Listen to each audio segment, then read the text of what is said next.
السلام عليكم ورحمة الله تعالى وبركاته. مرحبا بكم معي في قناة تقسيمتي الشهرية في فيديو جديد بعنوان كيفاش نخططوا الميزانية تاع كل شهر حسب الفصول. باسكو كيما تعرفوا الشتاء ماشي كيما الخريف وماشي كيما الربيع وماشي كيما الخريف. كل فصل عنده الميزانية تاعو، عفوا كل فصل عنده الميزات تاعو وعنده المميزات تاعو وعنده المصاريف تاعو. شوفوا حبيبتي، قبل ما نبداو الفيديو، اللي راهي تشوفي الفيديو اول مره مشتركه جديده، نقول لك مرحبا بك عندي في القناه.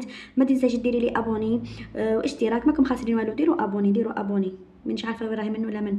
المهم ديروا ابوني وفعلوا زر الجرس هكا باه لي فيديو اللي نطلعهم يوصلوكم. تقريبا كل يوم راني نطلع فيديو واني عارفه باللي لي فيديو غادي تستفادوا منهم بزاف بزاف. ادخلوا القناه وشوفوا المحتوى ان شاء الله يا ربي يعجبكم. شوفوا كيما قلت لكم دروك نروحوا للفيديو تاعنا. شوفوا اليوم غادي نهضروا على موضوع مهم بزاف بزاف بزاف، كيفاش ننظموا المصروف تاعنا، ولا كيفاش نخططوا للميزانيه تاعنا كل شهر. شوفوا هذا ماشي غير ترتيب تاع الدراهم برك، باسكو هذا ذكاء باش ما تضيعيش، ولا باه ما تضيعيش في الحاجات، ولا ما تضيعيش في حاجات تافين، وباه تبقاي مرتاحه كاع العام. كما قلت لكم كاين فرق كبير بين الفصول. كما تعرفوا الشتا مثلا يدينا الكهرباء بزاف، باسكو عندنا التدفئه. الملابس نحتاجوا فيها ملابس اكثر من الصيف. عندنا العطل كما الصيف يدينا العطله تدينا المصروف، باسكو كما تعرفوا كاع نخرجوا البحورات وكاع الاولاد يكونوا في الدار يحتاجوا مثلا كما الخريف وكاع. عندك الدخول المدرسي تما ديري فيه الميزانيه تاع الادوات المدرسيه. كل فصل عنده المميزات تاعو. تما اذا ما كانش عندك تخطيط مسبق للسنه كامله، هنا المصروف يولي لك ضغط كبير، وتولي طيحي في واحد ليكا انك تحتاج الدراهم وما تصيبيش كيفاش ديري، وحتى توصلي تفقدي السيطره على الدراهم. شوفوا دروك اول خطوه ديريها، لازم تحسبي الدخل تاعك الشهري، تحسبي نتيا في الشهر شحال تدخل عندك. دروك مثلا صح كاين اللي عنده غير شهريه واحده، دروك كاين اللي عنده مثلا عنده بزاف، مثلا عنده الراتب تاعو الشهري. كاين اللي عندها مثلا الزوجه عندها دخل اضافي، مثلا نقولوا هكا دير حرفه صغيره خياطه، ولا تعاون بها في المصروف.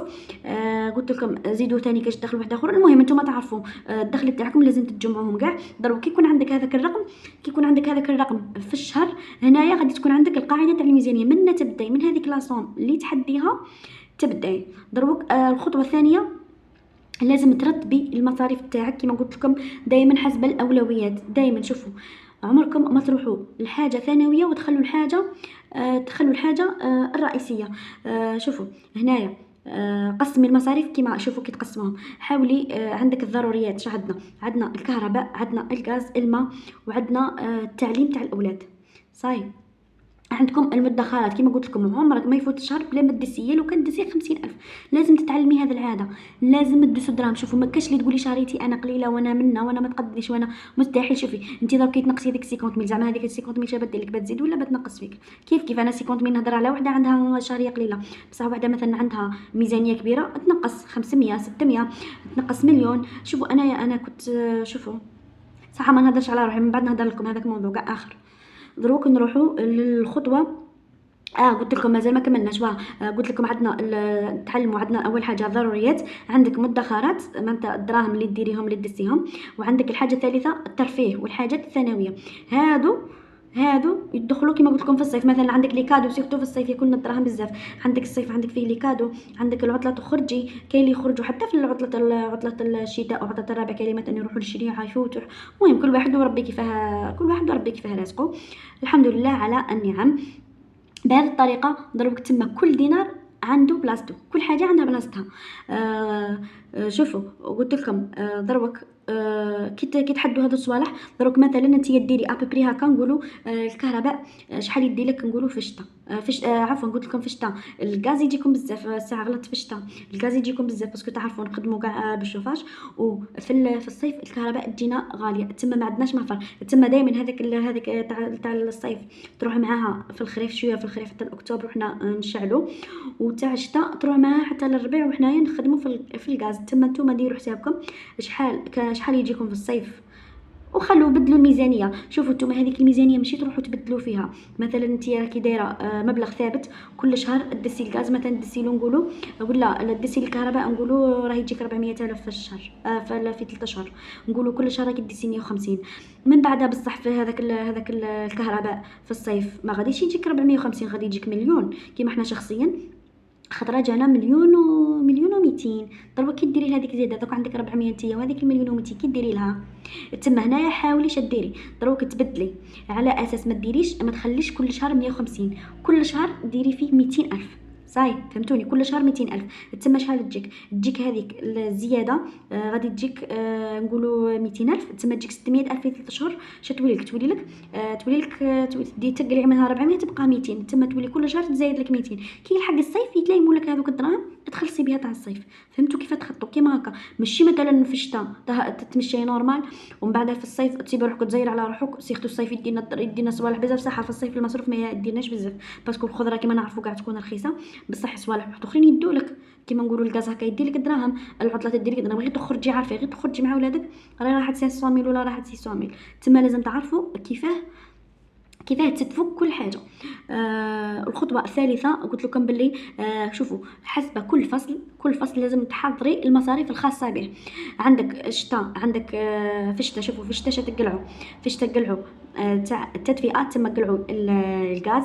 عندنا الملابس تاع الشتاء كما تعرفوا تقاشير وصوالح، وكاين مثلا خطره واحد خاصو تريكو جديد، واحد خاصو فيستا، واحد خاصو. وعندكم المستلزمات تاع العائله. في الصيف شا عندك ديري الكهرباء باسكو عندنا كيما قلت لكم عندنا كليماتيزور، عندكم الدراهم تاع العطله تاع البحورات وكاع، وعندكم الملابس تاع الصيف. هنا الملابس تاع الصيف ماشي شرط. في الربيع والخريف شديري. في الربيع والخريف هنايا مكاش كاين عندكم شوفوا كيما تكونش عندكم هنايا في الربيع والخريف تروحي ديري دسي مبلغ تاع دسي هذاك المبلغ وخليه للمناسبات. من بعد كي يجوكم المناسبات وكاع خلوهم، ولا خليه مثلا للطوارئ. مثلا نقولوا لا قدر الله خسرت حاجه، ولا مثلا لوطو خسرت، ولا كاش جهاز ولا خسر، ولا نقولوا فريجيدير، ولا تدي من هذوك الدراهم. صاي تما نتوما هذاك الهضره اللي نهضر عليكم ديروها كل شهر. ضرب كي تعرفي هذه المصاريف اول حاجه ما تطيحيش في المفاجات ولا ما تطيحيش في الديون. تما كل حاجه راكي ديرت لها حسابها وكل حاجه راكي دزت لها دراهمها. ضرب نديروا الخطوه الرابعه واللي هي استخدام تقويم او جدول. هذه واش معناتها؟ شوفي دائما ديري جدول شهري. انا ندير جدول تاعي تاع الشهر كامل، ندير فيه الدخل تاعي، ندير فيه المصاريف الضروريه، وندير فيه المصاريف الاضافيه حسب كل فصل، وندير فيه المدخرات. هكا كل شهر تعرفي واش عليك، كما يقول لك ما تعرفي ما لك وما عليك، باه تقدري تراقبي كل دينار. الخطوة الخامسة واللي هي حاولي تركزي على التوفير الذكي. واش معناتها؟ شوفي هنا نعطيك بعض النصائح. مثلا شري صوالح كما قلت لكم بالجمله كي تكون مثلا، ولا كي تكون لي بروموسيون، ولا كما قلت لكم مثلا السكر شري بال10 كيلو باسكو تستقام لك اقل. الزيت كذلك. عندك واحد القهوه ثاني. المهم حاولوا الصوالح اللي تعرفون بلي استهلاك ماشي مثلا حاجه ما تستهلكي خطره في الزمان تروحي تشريها بالجمله. لا، شوفي الصوالح اللي تستهلكيهم بزاف هما اللي تشريهم بالجمله، ماشي ما تكونيش جايحه وتروحي تشري اي حاجه تروحي تشريها بالجمله. لازم تعرفوا انهم الحاجات اللي يستاهلوا تشريهم بالجمله وانهم اللي لا. هذه هي. دروك هكا كل شهر كما قلت لكم تعرفوا. دروك ودائما حاولي تكونسومي شويه مثلا في الكهرباء بلا ما. حاولي هكا مثلا حاولي تكونسومي مثلا شي صوالح ما يحتاجوش انك تشعليهم. حاولي تنقصي في هذه الصوالح. حاولي مثلا تستغلي العروض الموسميه تاع كل فصل. مثلا خاصك حاجه ولا خاصك حاجه بتشريها. شوفوا دائما مثلا سيرتو في القش انا شندير مثلا اذا راني محتاجه القش انا ندير حسابي مثلا بنشري قش تاع الصيف. مثلا نقول العام الجاي خصني قش تاع الصيف، انا نروح ندير من يكمل هذا الصيف يكمل يبغي يدخل الخريف شي يديروا لي بروموسيون، انا نروح نشري من البروموسيون. مثلا هاو بايخرج الشتا روح يشري من لي بروموسيون تاع الشتا. شوفوا صدقوني واحد لي فاست تامنوا. شوفوا كانوا يديروا مليون و200، ايماجيني في النهايه تاع فصل الشتاء رحت جبتها غير ب 400. هيا ايماجي دوك من مليون و200 ل 400 شحال ربحتي. دائما حاولوا تستغلوا هذو الصوالح، حاولوا تستغلوا هذو لي بروموسيون سورتو في الكسوه. هذه الحاجه تسلكم بزاف وما تتبعيش الحاجه اللي تخرج طوندونس. فهمتوني؟ شرو حاجه ستوندر اللي تقدروا تلبسوها وما تقدروش تحشموا بها وما تروحش للمود تاعها. انا اصلا عن نفسي عمري ما نتبع المود، نتبع الحاجه اللي تعجبني انا، اللي نرتاح لها انا. دوك حاجات طوندونس ولا ما تجينيش ولا حاجه ما توالمنيش ولا انا نروح نشريها ونخسر الدراهم. دائما نحاول نشري الحاجه اللي تعجبني والحاجه ضروريه طبعا. قلت لكم الخطوه السادسه واللي هي دائما حاولي تراقبي الميزانيه الميزانيه تاع كل شهر دائما قولي في نفسك مثلا كي يكمل الشهر قولي شيء الحاجه اللي نجحت فيها، مثلا نجحت في نقولوا درت تقسيم تاع الاليمونطاسيون، درت له مثلا 600 نجحت في هذيك 600 ما فتهاش. شيء الحاجه اللي كانت غاليه بزاف ولا شيء الحاجه اللي دات لي الدراهم بزاف ولا شيء الحاجه اللي تشهيناها وخسرت لي الدراهم، دائما شوفي من النقائص وين راهم، باسكو هذه المراجعه الشهريه تخليك تتحسني في التخطيط تاع كل فصل. ضربك الخطوه السابعه واللي هي خلي عندك دائما صندوق طوارئ. مانيش نهضر على الادخار وحده وصندوق طوارئ وحده. هذوك الادخار ما نروحوش نخربوا فيهم. الادخار دائما غادي نشرو بهم شي صوالح واحد اخرين كاع، نشرو بهم مثلا صوالح في الدار، نعمروا بهم الدار، نديروا بهم حاجه مثلا تروحي عمره تروحي. بصح هذا صندوق الطوارئ غادي تستهلكيه وانت نستهلكوه كي يكون عندنا امر طارئ، وان شاء الله ما يكونش عندنا. كما قلت لكم دائما حتى مع التخطيط بصح غادي يكون عندنا مفاجات، باسكو كما يقول لك مهما خططنا حنايا تخطيط الله فوق تخطيط العباد، حنا نديروا الاسباب فقط. تما دائما غادي يكون عندك مفاجات. هادواها مثلا خسرت لك حاجه، عندك لوطو، عندك جاوك ضياف، جاوك حاجه، دائما لازم يكون عندك خلي صندوق الطوارئ دائما على جهه. ولا مثلا جاتك بروموسيون ولا تروحي تشري تكون عندك ولا تكوني كملتي مثلا المصروف تروحي تجبدي منه تشري، من بعد تعاودي ترجعي هذاك المبلغ تاع مثلا الشهر الجاي. روحي قولي مثلا نقولوا مثلا صرتي بروموسيون على السكر، رحتي شريتي هذاك السكر. كي تشري السكر انت غادي تشري فوق الحساب تاعك تاع الشهر، تما خليه انت قلعي من هذوك الدراهم هذيك الزياده قلعيها من صندوق الطوارئ، وعاودي الشهر الجاي قلعي دراهم السكر. مثلا نقول لك تاكلي 4 كيلو سكر حطي 40 ميل ورجعي صندوق الطوارئ الشهر اللي وراه كذلك حتى تكملي هذاك السكر. فهمتوني؟ قلت لكم باش يكون عندك دائما حاجه احتياط تقدري انك توفري. دروك تما شي استخلصنا كاع من هذا الهضره، انه شوفوا دائما التخطيط حسب الفصول شي يخليك اول حاجه مرتاحه، يخليك مسيطره على المصروف تاعك، يخليك ما تضغطيش روحك، باسكو تكوني دايما عارفه روحك بلي اي حاجه تجيك راكي حسبت لها حسابها، ما تكونيش غير شاده خدك وتخمي هبالك ما عنديش.